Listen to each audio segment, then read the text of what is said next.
Think about the biggest, most world-changing events in history. We often imagine, grand speeches or massive armies or maybe deep philosophical debates.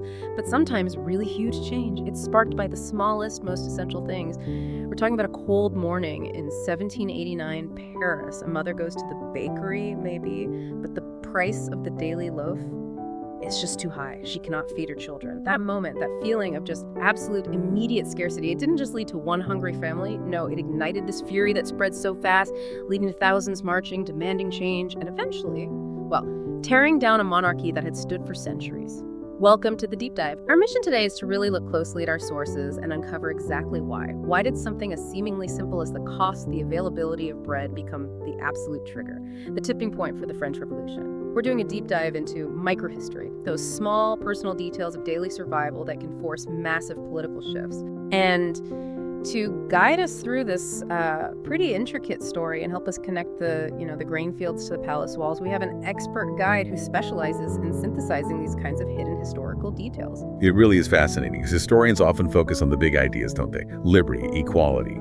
But this story, it reminds us that history often starts right here in the stomach. A simple loaf of bread became the perfect symbol, a symbol of hunger, of anger, and, the complete failure of the ruling class to provide even basic dignity. Okay, let's unpack this then. We really have to start right at the beginning. Yeah. What was it about bread that made it so central to life in France before 1789? Why was it so much more than just another food item? That's absolutely the crucial context we need. For the vast majority of people in 18th century France, and we were talking about the peasants, the laborers, the urban workers, the poor bread wasn't just, something with a meal. It was the meal. It was survival, the absolute staple. We have to kind of adjust our modern view. They weren't eating the light, airy loaves we might think of today. This was often heavy, rough, dark bread, maybe made from mixed grains, and they eat huge amounts of it. Our sources, they highlight a truly startling fact, a really vital one. Bread made up nearly 70% of the average French worker's daily diet. 70%? Wow. When I hear that figure, I immediately realize we're talking about something totally different than simply being a bit hungry. If 70% of your necessary calories are suddenly gone or just too expensive, you're not just worried about saving money anymore, you're facing actual starvation, the immediate inability to even work. That's exactly the profound implication. Yes. Yeah. When the price of bread doubled, which it sometimes did, it meant that a laboring family was suddenly spending 80, maybe even 90% of their daily wages just on bread. Yep. Just enough to survive. They had basically nothing left. Nothing for rent, for fuel, clothing, or any other food. Yeah. It moved from being, a budgeting problem to an immediate existential crisis. In this situation, it created a kind of unspoken agreement with the government. Historians sometimes call it the social contract. The average French citizen deeply believed that the king, the monarchy, and the local authorities, they had a fundamental duty, a non-negotiable duty, really, to ensure two things. First, that grain was always available, and second, that the bread made from it was affordable, at what they called a just price. So if the market fails or if the price just skyrockets, people didn't just see it as, bad luck or a misfortune. They saw it as the powerful actively betraying their most basic promise, neglecting the people's right to just live. Absolutely. It was seen as a breach of sacred trust. The immediate emotional response wasn't just sadness or worry, it was fury. Because the failure seemed to prove that the elite, the people in charge, simply didn't care if the common people lived or died. That's stark. And a crucial detail here, often overlooked. The entire burden of this fluctuating price, this scarcity, it fell squarely upon the women.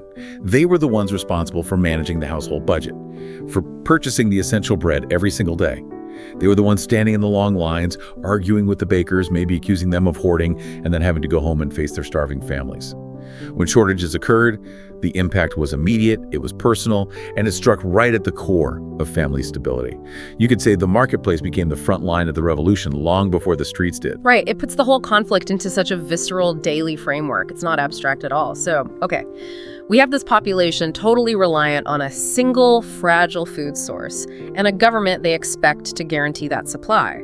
What specific problems then all crashed together in the late 1780s to turn this staple, this daily bread, into a political weapon? This is truly where the perfect storm analogy fits. It wasn't just one thing. It was a compounding disaster. You had sort of three major factors hitting France all at once, maximizing the pain and the anger. First, and perhaps the most devastating, were the poor harvests. Specifically, the year 1788. It was agriculturally catastrophic. After a period of drought, France was then hit by these intense, widespread hailstorms in the summer, just flattened crops across huge areas. And then this was followed by one of the harshest winters in decades. It froze the rivers solid, which stopped the mills, stopped the movement of what little grain had been successfully harvested. Wow, okay. So the system wasn't just struggling a bit. It sounds like it was completely paralyzed by just terrible back-to-back weather events. Precisely. Paralyzed is a good word. The grain yields just plummeted, so the supply was severely constrained. And that, naturally, drove prices up immediately. But this disaster hit a system that was already vulnerable. And that's due to the second factor, population growth and slow technology. You see, France had experienced quite significant population growth throughout the 18th century. There were just many more mouths to feed than there had been, say, generations earlier. Yet, farming technology, it remained largely static. They didn't have modern fertilizers or efficient mechanized tools like we do.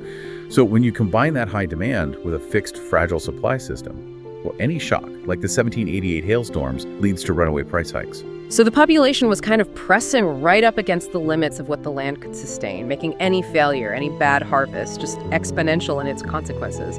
It's exactly right. Exponential is the word. And the third factor, this is what turned a natural disaster into, really, a political scandal. Economic policies and deregulation. In the years leading up to the revolution, government, influenced by some Enlightenment ideas about free markets, tried to liberalize the grain trade. They essentially tried to remove price controls and allow free trade in grain across regions. The idea, I guess, was to make the movement of grain more efficient, maybe lower prices overall in the long run. Why did it backfire so dramatically? Because in times of scarcity, free trade became basically an open invitation for speculation. Our sources detail this quite clearly, how this mechanism worked. When those local price controls were loosened, large merchants could go and buy up grain cheaply in regions where maybe the harvest was briefly okay.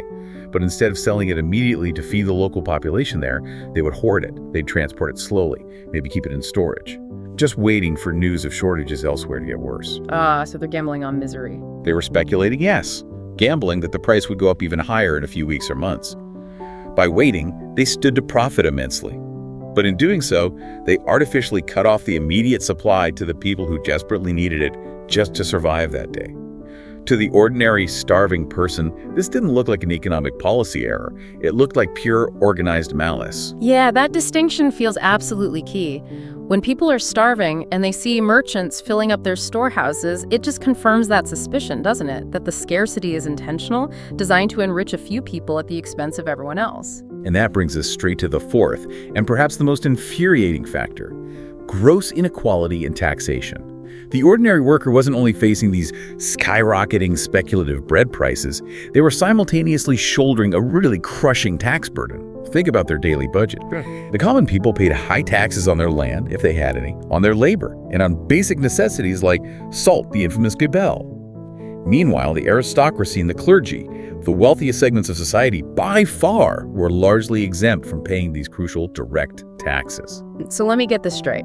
The people who could least afford to pay were essentially subsidizing the lifestyle of the people who paid almost nothing. And then they had to watch those same elites living in luxury, maybe even complaining about minor inconveniences, while the poor couldn't buy a single loaf of bread.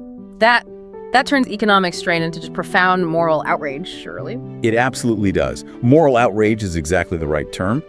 The tax system added these deep layers of resentment on top of the physical hunger. It made the scarcity feel targeted, personal. Our sources show the mistrust ran so deep that even when the king, or his ministers, tried to propose measures later on, like maybe bread subsidization or some kind of price caps, the public suspected it was either a trick or it was too little too late. Rumors just spread like wildfire, rumors of officials deliberately hiding grain for their own profit. The populace was hungry, they felt vulnerable, and they were deeply convinced the powerful were actively working against them. They saw them as enemies. That stage is set incredibly clearly now. So we need to discuss the shift. How did this widespread misery, this hunger, finally translate into organized political action that actually targeted the king himself? What were the specific catalytic events? Right. The crisis wasn't just a slow simmer that eventually boiled over. It was punctuated by these violent outbreaks where hunger was immediately and very politically expressed. And to really understand the 1789 revolution, you actually have to look back a bit to a crucial precursor event, the Flower War of 1775. This was triggered much earlier by those first major deregulation efforts under Turgot. When prices shot up then, widespread riots erupted across the countryside and particularly around Paris. What specifically happened during that flour war? Was it just sort of random violence, looting? No, not at all. It was actually highly organized in its intent. The rioters, they didn't just steal the grain or flour. They enforced what they called the just price, or taxation popular. They would seize grain stores from merchants or intercept shipments, force the merchants to sell the goods at the traditional affordable price that everyone knew was fair, and then crucially, they'd hand the money collected over to the merchant. They didn't see themselves as criminals. They saw themselves as citizens, enforcing what they believed was the rightful social order, the moral economy. Wow. This event, the Flour War, it was a clear warning. It showed the authorities that the people were ready and willing to impose order themselves if the king failed to maintain that moral economy. It was, in effect, a kind of training ground for the bigger events to come. A dress rehearsal, almost. In a way, yes. And on a day-to-day basis, these local market protests continued constantly, bubbling up all the time. Since, as we said, women were the ones dealing directly with the prices, they often led these spontaneous, very emotional protests. They'd besiege bakeries, confront local officials. But the moment where the food crisis really stopped being just a local riot and became an undeniable political upheaval, something that changed the actual fate of the monarchy. That was the Women's March on Versailles in October 1789, wasn't it? That is the definitive turning point. Absolutely. Weeks after the storming of the Bastille in July, Paris was still crippled by incredibly high prices and bread scarcity. Things hadn't really improved. The market women, particularly the poissards or the highly vocal and organized fishwives of Paris, they'd just had enough. Fueled by sheer rage and despair, and increasingly convinced by rumors that the Queen, Marie Antoinette, was hoarding grain out of the palace in Versailles, hundreds of women started marching. This group just grew rapidly. It swelled with other workers, men joined in, and eventually they were even joined by parts of the National Guard. It became this enormous, furious crowd marching the 12 miles from Paris out to the Palace of Versailles. 12 miles. You said it was raining too. Armed. That takes incredible physical determination, but it sounds like it was rooted in just sheer desperation. What exactly did they achieve when they got there? They surrounded the palace. They besieged it, really. And they demanded two main things. First, immediate action on lower bread prices. But crucially, second, they demanded that the royal family, King Louis VI and Marie Antoinette, return with them to Paris. Their feeling was if the king was right there, surrounded by the starving people of Paris, he would have to address the crisis. He couldn't ignore it anymore. So pull him out of his bubble. Exactly. By forcing the king to leave the safety and, frankly, the luxury of Versailles and move to the Tuileries Palace, right in the center of Paris, the marchers fundamentally stripped the king of his symbolic distance. They placed him directly under the watch, the scrutiny of the populace. What started as a protest purely about bread ended as a complete restructuring of political power. The king became, essentially, a political hostage of his own people. That's such a powerful distinction. They weren't just asking for charity. They demanded justice alongside their bread. And this desperate action, this feeling of absolute betrayal you mentioned, it leads us perfectly to the power of symbolism in all this. Because there's probably no symbol more famous or infamous in this whole story than that alleged quote from the Queen. Why do myths like that, even if they're factually untrue, often carry so much destructive weight in history? That's a great question. Because the myth, whether true or not, perfectly captures the psychological truth of the moment. We are, of course, talking about the famous, though almost certainly false, quote attributed to Marie Antoinette. Qui mange de la brioche, usually translated as, let them eat cake. Now, historians are pretty certain she never actually said it. Similar phrases have been attributed to other nobles long before her, but whether she said it or not almost doesn't matter historically. The myth gained traction, it spread like wildfire, because it perfectly articulated the public's deep-seated conviction that the ruling class was so entirely disconnected, so profoundly indifferent to the suffering of the masses, that they couldn't even grasp the concept of necessary food versus luxury food. Right. The people are literally starving for coarse, basic, life-sustaining bread, and the story has the Queen suggesting a rich, expensive pastry like brioche instead. It's just the ultimate symbol of profound neglect, isn't it? It's actually more than just neglect. It's seen as a demonstration that the social contract we talked about was utterly broken, utterly meaningless to those at the top. If the person at the very pinnacle of your society, the Queen, cannot even comprehend your daily necessity, that 70% calorie staple we mentioned, then they are fundamentally unfit to rule. The denial of basic bread, symbolized by that quote, felt like a calculated act of class war. It seemed to prove that their physical hunger was rooted in a deep, systemic political failure. Okay, so if the bread crisis was the fuel, the accelerant, how did that economic desperation then seamlessly morph into demands for actual revolution, for changing the entire structure of the French state? How did that connection happen? Well, the genius, if you can call it that, of the revolutionary moment was precisely this merger of concerns. Anger over the price of bread rapidly and, I think, inevitably transformed into anger over governance itself. When the suffering became too widespread, too profound, people didn't just ask, where is the grain? They started asking, why? Why is our system structured so that we starve while others feast without even paying taxes? The question got bigger. Exactly. The question got much bigger. And we see this merger formalized in the lead up to the crucial Estates General Meeting in 1789. The delegates elected for the Third Estate, representing the common people, were mandated to bring cahiers de doléances, which were basically lists of grievances from their local communities. A massive number of these petitions, these cahiers, placed food scarcity and the crippling price of bread right at the very top of their demands. They literally wove the economic struggle into the central revolutionary discourse. Food security became completely synonymous with political representation. So the right to vote, or the right to have a say in government, it wasn't just some abstract philosophical demand for them. It was seen as a practical mechanism to gain the right to eat, to survive. Precisely. That's a perfect way to put it. And the link between food and political action continued even at the most symbolic moments of the revolution. Think about the storming of the Bastille on July 14, 1789. While the Bastille absolutely symbolized political oppression and tyranny, our sources remind us that the revolutionary crowds who attacked it, yes, they were seeking gunpowder and arms to defend themselves, and they also believed there were significant grain stores hidden inside the fortress. They were seeking the means to defend their new political rights and the means to feed their families simultaneously. Control over the food supply was seen as a critical strategic objective, both militarily and politically. So that single bread moment, that mother unable to buy a loaf, it really does represent the absolute tipping point, doesn't it? The moment when widespread starvation proved, in the minds of the people, that the existing system was fundamentally broken and just viewed them as disposable. That conviction then provided the necessary fury, the justification to overthrow the state entirely. It absolutely did. It gave the political intellectuals, the thinkers with the Enlightenment ideas, the leverage they needed. You could say the Enlightenment provided the blueprints for a new society, but it was the empty stomachs that provided the marching armies to build it. Right. Okay, so fast forward a bit. Once the revolutionaries took over, eventually executed the king. They couldn't afford to repeat the monarchy's failure regarding food, could they? Did they actually solve the crisis? And how did the new revolutionary government approach this crucial issue of food security and their own political legitimacy? They understood the lesson perfectly. There was no way they could ignore it.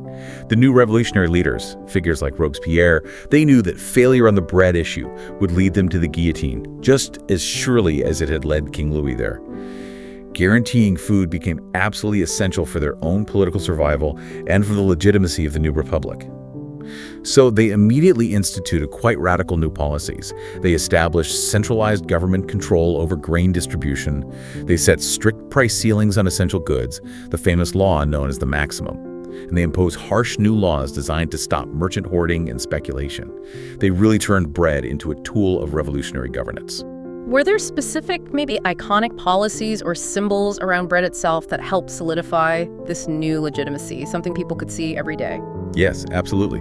The most famous example is pain égalité, which translates to equality bread. This was conceived as a mandatory standard loaf. It was made from a mix of whatever grains were available, often wheat, but also rye, barley.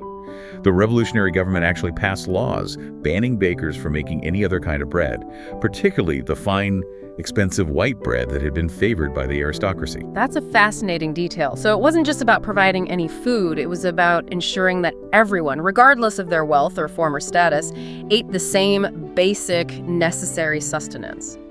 It's a very tangible symbol of revolutionary equality right there on the table. It was absolutely meant to demonstrate that, to show that the republic served the common good, and that aristocratic privilege, even in something as basic as the type of bread you ate, was finished. However, and this is a crucial detail often overlooked, we must stress that the revolution did not immediately solve food insecurity. not by a long shot. Ah, okay. So it wasn't a magic fix. What challenges did the new government face that made the bread crisis actually continue? Well, several major issues compounded the problem. First, the ongoing wars.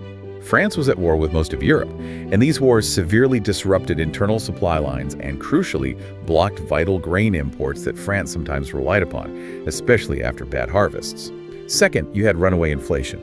The new revolutionary currency, the paper money called assignats, it just crippled prices. Even with price controls like the maximum in place, the currency rapidly lost value. This meant the official price set for bread became almost meaningless. Bakers often refused to sell at the official price because the currency they received was becoming worthless day by day. This led to more hoarding, thriving black markets, and further shortages, ironically. So the government's own money problems undermined its food policies. Precisely. Our sources clearly show that the continuing food crisis, the struggle to enforce the maximum, led directly into the most violent phase of the revolution, what we call the Terror. The government resorted to extreme measures, like executing hoarders and speculators, sending revolutionary armies into the countryside to requisition grain, just demonstrating how incredibly politically volatile the issue of bread remained, even under the Republic. The right to food had become this non-negotiable expectation that the new government constantly, desperately struggled to fulfill under almost impossible conditions. That's such a powerful context. So the bread crisis wasn't just a prologue that kicked off the revolution. It was an ongoing, central problem that shaped its entire trajectory, including its most radical phases. Okay, so stepping back now from 18th century France, what are the enduring lessons this small story, this focus on a single loaf of bread offers us about society, about power, maybe even today? Yeah, I think this microhistory is incredibly potent because it illustrates some fundamental laws of political stability or instability. And we can maybe think about it in terms of what I call the 3 V's. The first V is universality. Nearly everyone eats bread or some equivalent staple food, rice, corn, whatever it is in a particular culture. Going without it is a shared, essential, undeniable hardship. This universality ensures that a political failure on this front becomes relatable to almost every single person in society. It turns individual anger and fear into collective, unified action. Makes sense. Everyone gets it. Exactly. The second V is visibility. High prices, long lines outside bakeries, empty shelves, actual physical hunger. These were visible, daily, immediate reminders of injustice. If injustice is abstract, like maybe complex tax laws or distant political decisions, people might debate it, grumble about it. But if they feel it physically in their stomach every single day, they demand immediate change. The sheer visibility of the suffering fueled the fear. It's right there in front of you. Right. And the third V, perhaps the most important for understanding the politics, is the moral economy. This was that deeply ingrained, shared belief we discussed that the state, the rulers, had a moral obligation to ensure its people could live with basic dignity. The community fundamentally believed that the food supply belonged, in a sense, to everyone, and the king was merely the steward, responsible for ensuring fair distribution. So things like profiteering, speculation, or allowing prices to soar way beyond what people could afford, these were seen not just as bad management, but as a moral crime against the community. A betrayal. That's a really powerful distinction. It wasn't just about whether the king was competent or incompetent. It was whether he upheld that fundamental, unspoken promise to sustain the nation, to ensure fairness. Exactly. And that leads to the core takeaway, I think, which is remarkably simple but often forgotten. Leaders who ignore the basics of survival food, clean water, shelter, basic dignity will eventually risk losing their political legitimacy entirely. A society where a large number of citizens cannot afford essential food becomes fundamentally unstable. It doesn't matter what the Constitution says or what the ruling philosophy is supposed to be. Hunger trumps ideology. And we learn, too, that economic policy is never abstract. Decisions about, say, deregulation or trade barriers or taxation, they impact the most vulnerable people instantly, directly. They can turn what looks like a technical market choice into a life or death political situation overnight. History often really begins with these small, crucial moments, doesn't it? A riot over a loaf of bread, a protest led by desperate market women, before it erupts into the large, sweeping political shifts we read about later in the textbooks. Yeah, it really forces us to look beyond the grand concepts, the kings and the battles, and focus on the daily struggles that actually drive history forward. The power of looking at microhistory is just immense. Without a doubt. The French Revolution, yes, it was certainly driven by national debt, by the philosophical ideals of the Enlightenment, but fundamentally, arguably, it was ignited by the state's catastrophic failure to ensure its people could feed themselves with basic dignity. And that failure was symbolized, felt, and ultimately driven by the price and availability of one simple thing: bread. Well, thank you so much for helping us dive deep into this truly pivotal moment. It's really amazing, isn't it, how much revolutionary power can be contained in something as simple as a single loaf of bread. And for you, our listener, maybe next time you read about a major conflict or a protest or some kind of government crisis happening today, whether it's political unrest somewhere or economic turmoil or social tension, ask yourself this question. What seemingly small, everyday necessity, like bread was 2 centuries ago? What might be the true, unspoken source of tension now? What basic human need is being denied that is fueling the frustration, or maybe even the fury? Thank you for joining us on this deep dive. We look forward to exploring more of the small stories that make the biggest difference next time.